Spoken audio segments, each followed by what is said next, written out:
एक समय की बात है। एक छोटे से गांव में एक साहसी लड़का आर्यन रहता था। आर्यन हमेशा से रोमांच की तलाश में रहता था।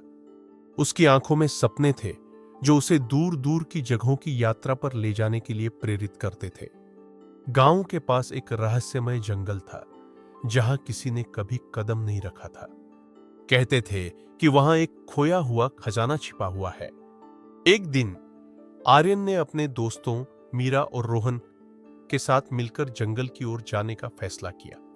मीरा एक बुद्धिमान लड़की थी जो हमेशा नए विचारों से भरी रहती थी।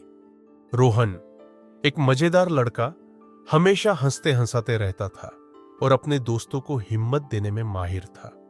जंगल में प्रवेश करते ही उन्हें अजीब अजीब आवाजें सुनाई देने लगी। पेड़ों की छायाएं जैसे उन्हें बुला रही थीं। आर्यन ने कहा, हमें आगे बढ़ना चाहिए, खजाना हमारा इंतजार कर रहा है। मीरा ने कहा, लेकिन हमें सावधान रहना चाहिए, यहां कुछ भी हो सकता है। रोहन ने हंसते हुए कहा, चलो हम एक साहसिक कहानी बनाएंगे। जंगल में चलते हुए उन्होंने कई बाधाओं का सामना किया। एक गहरी नदी उनके रास्ते में थी। मीरा ने एक पेड़ की लकड़ी को एक पुल की तरह इस्तेमाल करने का सुझाव दिया। आर्यन और रोहन ने मिलकर उसे बनाया और सभी ने सुरक्षित रूप से पार किया। फिर उन्होंने एक पुरानी गुफा देखी। गुफा के भीतर चमकते हुए सोने के सिक्के और अनमोल रत्न बिखरे हुए थे।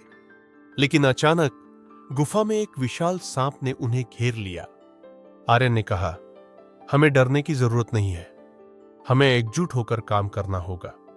मीरा ने सांप को शांत करने के लिए एक पुरानी कहानी सुनानी शुरू की, जबकि रोहन ने गुफा के बाहर जाकर मदद के लिए आवाज दी। उनकी एकता ने सांप को शांत कर दिया। जैसे ही सांप ने उन्हें ये जाने दिया, उन्होंने खजाना इकट्ठा करना शुरू किया।